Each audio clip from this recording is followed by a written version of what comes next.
At this time, we have a true friend of the library with us, Josephine DeGennaro. She's been a friend of the library all of her life, but a friend of the Secaucus Library since 1997 when we finally established the group. So, Josephine, welcome. It's always a pleasure to see your friendly, familiar face. Welcome.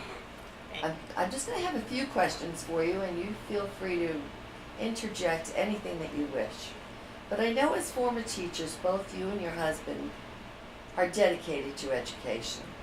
And I approached you back in 1997 to be a member of the steering committee for the Friends of the Library. And I remember your enthusiasm, you readily agreed, and you were busy. I know you were busy with so many organizations.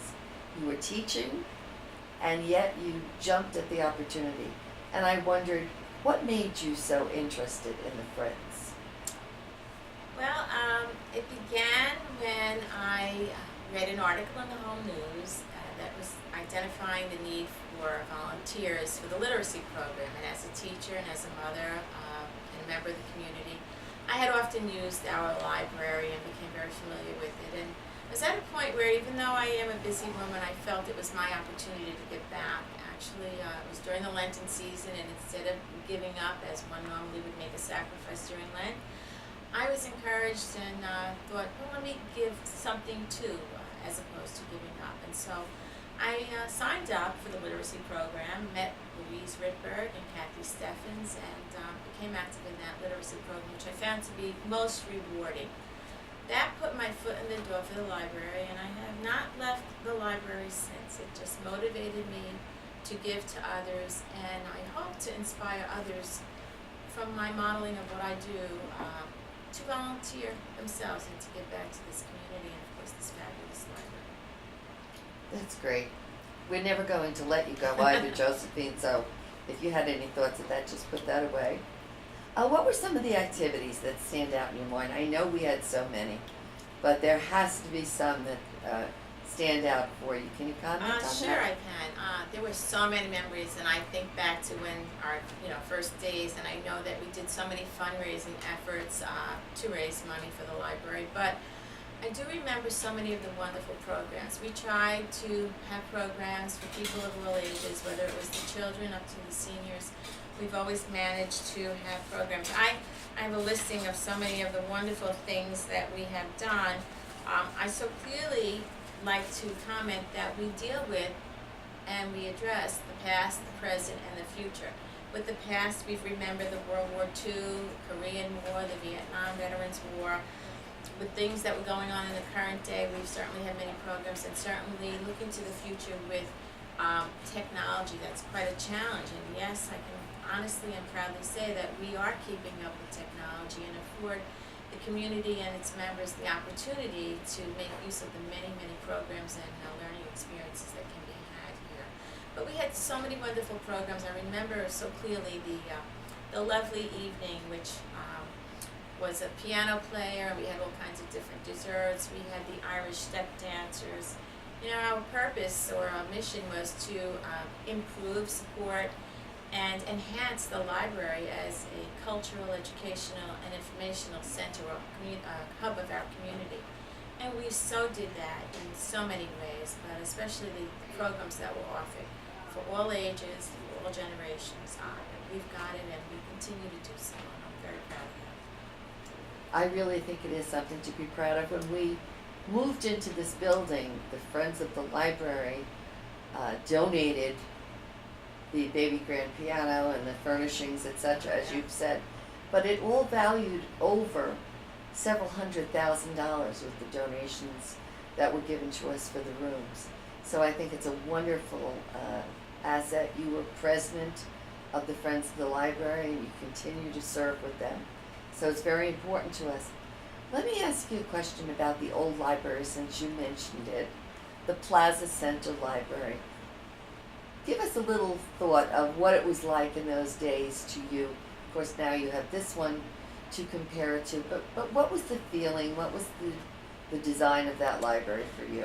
I can think of two words: cozy and compact. It really, I went there with my children, and I remember it having everything I always needed, and in every little nook and cranny you found what you needed. But I do remember the staff being extremely accommodating, and the fact that they had so much. It was a little place, but it had it all.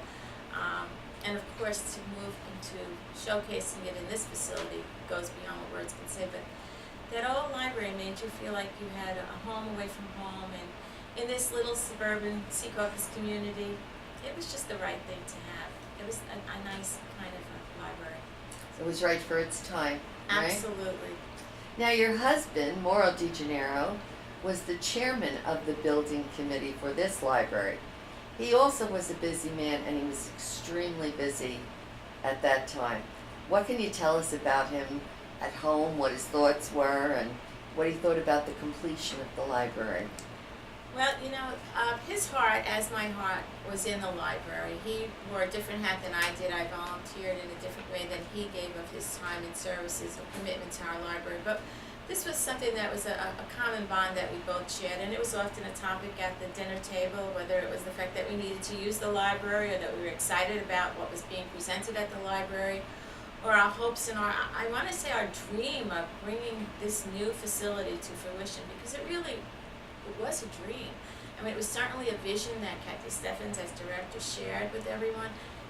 But, I was a little skeptical. Could this really happen? And by God, it really did happen. It's just a magnificent facility. So my husband really put a lot of time into this place, but I think it was done with a compassion for, again, focusing on the needs of the community, education, because that's certainly the world that we live in, and just seeing progress made, with the future, because it was definitely a destiny that we had to have. It was a need that we really needed to fulfill, and no matter how big this is in comparison to what the small library was, it still has that cozy, compact kind of feeling. You can go in any area of the library and get the resources you need. So I think he's got a feeling of satisfaction, of seeing a dream become a reality, and having the fruition of what our vision was.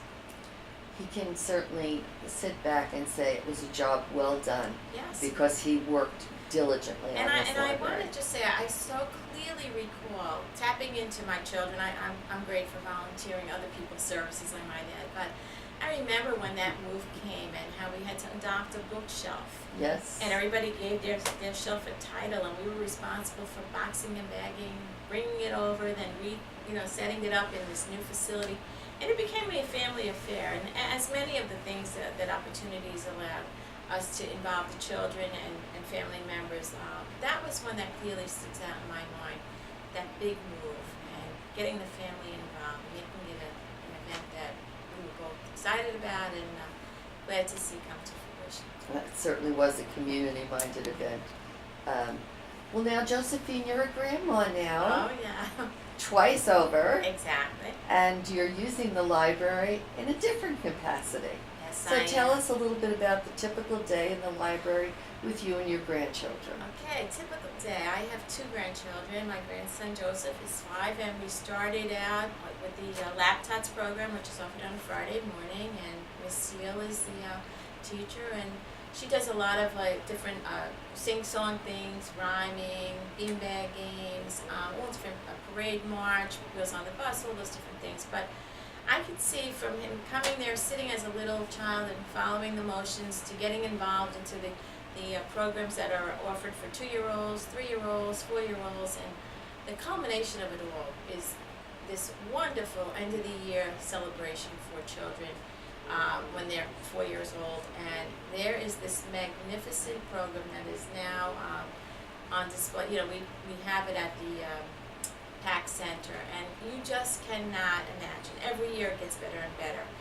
As president of the Friends of the Library, it was always my privilege to speak at this little end-of-the-year celebration. And every year I'd get amazed as more and more things are done. The children learn sign language, and they learn Spanish. They learn another language. They learn to tell stories. They learn to sing out and act and perform.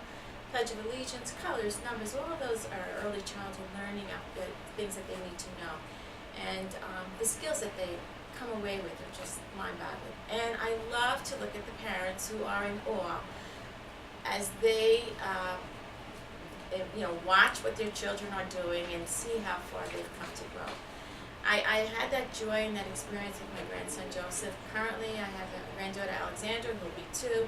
She's in the same program, and every week it's something she looks forward to. When I say it's library time, it's like she's ready to go, and the beanbag thing is probably her favorite little song, but there are manipulative games, there are sing-songs, rhyming repetition, and I can see as a teacher and appreciate the work that Ms. Seal and her staff do in letting these little children grow and develop at an appropriate age.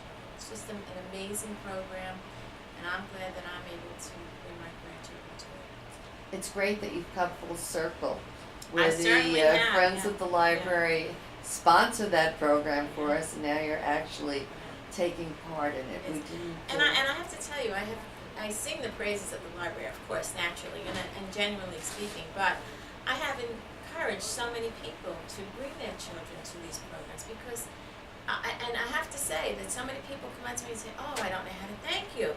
Where my child is now is just phenomenal. They just can't believe the things that we do, and so many people have participated in those programs, and it's all positive. It's nothing but the best. So I'm thrilled, and I hope that we always have those programs.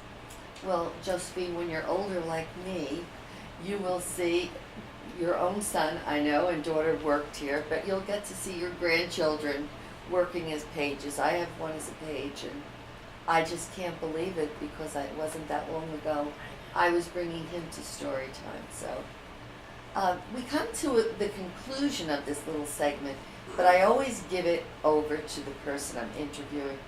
What would you like to say? No questions asked. What would you like to say? How would you like to see the library remembered on this 80th anniversary year? Oh, there's so many wonderful things I'd like to say with the library. First of all, I'd like to congratulate the library for being such a successful place for the community and the residents in its 80 years. I am sure that you will continue to progress as you have on a successful note. You have so many wonderful resources within our view, things to accommodate people of all ages.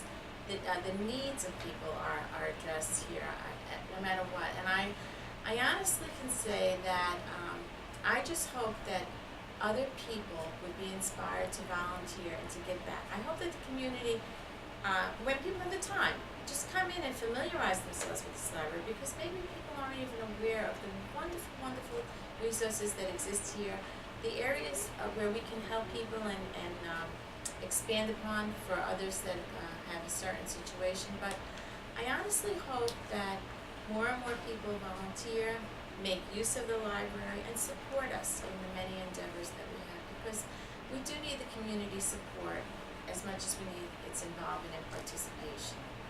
That will help us to continue, and we've been a success, and I think that it'll only continue to be successful. Very nice, Josephine. Thank you for sharing this time with us. Thank you for letting me be here.